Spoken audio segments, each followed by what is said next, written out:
Katie's forest finds.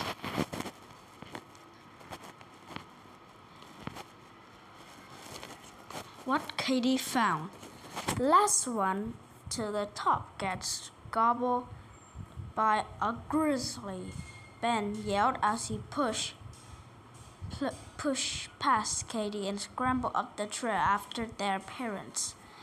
Katie was examining a grand butter yellow flower growing in the middle of the trail.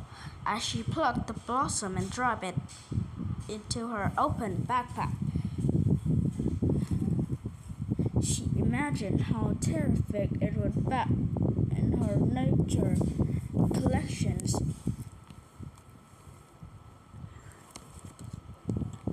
She just began collecting a few hours ago, but Katie had already discovered all kinds of interesting objects. A mammoth miniature, fuzzy hats, and now this flower.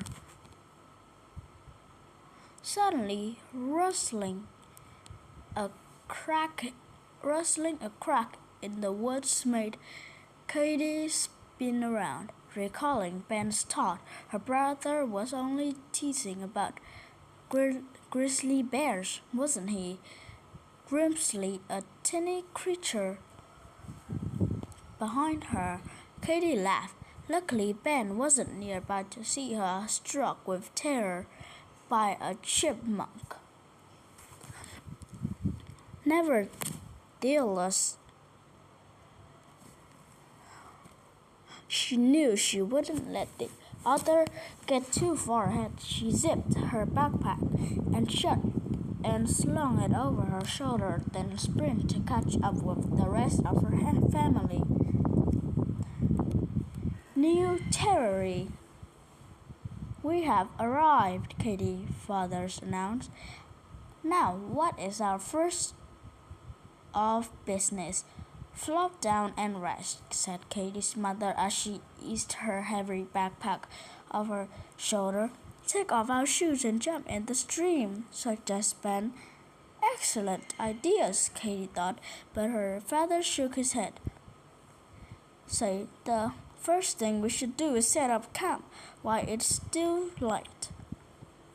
They located a level spot, and soon she and Ben found themselves hard at work, clearing away loose rocks and other debris while their parents unpacked the tents and set it up.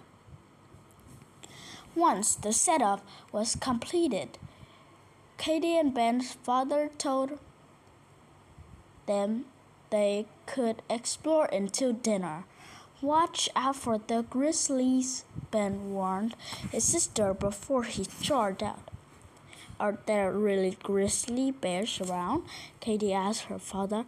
No, he said, but there are other varieties of wildlife you might see if you keep your eyes open. I saw a chipmunk, she said, but it ran away. Typically, wild animals will hide or run away when they see humans. Her father said, remember, this is their territory and we are strangers here. Katie said, maybe if I gave the chipmunk food, it won't be afraid of me. Feeding wild animals is bad for everyone, her father said. It's bad for the animals because they can become independent on our handout and forgot how to get their own food. And it's bad for humans too because they even cute little chipmunk is still wild animals could bite. Then how could I show that I just want to be friends? Just remember you're a visitor here and treat the woods with the same respect you expect from a guest in our home. That's the best way to be a friend to wildlife. Leave it here. Katie's parents prepared a delicious dinner over the campfire. Wait, was it the long hike that made the food taste good, Katy wondered, or the fresh aroma of the mountain air. After dinner, the whole family told stories and jokes until the stars started to appear. The following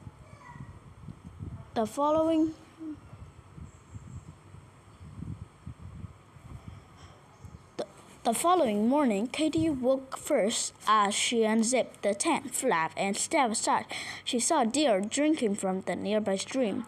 Although she wished she could run over and pet the deer, instead she simply observed it quietly until it left. When the deer had departed, Katy took her own turn at the stream. As she bent to wash her face, she spotted a stone with a glittering white streak across the center. Another item she could add to her collections. Soon the others woke up and they ate breakfast. Then it was time to pack up and leave. Together, Katy and her father gathered all the trash into a plastic bag. "Where is the garbage can?" she asked. Smiling, her father said, "There's no garbage can up here. We need to pack out everything we carried in. But I don't have any room left in my backpack," she said, showing him. Her father frowned and said, "Katy, you need to take all that out and leave it here." Katy stared at him in horror. Leave it here? But it was her collection. Katy's collection. Katy's father sat down on a rock, patting the space behind him, and reluctantly Katy sat, displaying the pine cone and the acorns. He explained, "These are food for birds and small animals like the chipmunk you saw. How would you feel if someone snatched your lunch for a souvenir?" Picture of the chipmunk dashing away with her school lunchbox. Katy admitted, laughing, "I guess I don't like that very much." When her father pulled out the next article out of her backpack, Katy grinned. "That flower is so pretty when I pick it up," she said. "If you leave it where it's growing, it will look just as pretty on the way back down," her father said. "Not only that, but as it grows and dies, it will spread its seeds. The seeds will make more flowers next year." Only one item remained. The smooth round stone with the white streak, which Katy's father said it was quartz. "I put the stone back into the stream," she said. "Anyway, I still have rest of my collection." Peering into the empty bag, her father said, "You mean there's more?" "Oh yes," Katy said, "but it's too big to bring home in my backpack, so I keep it all right here."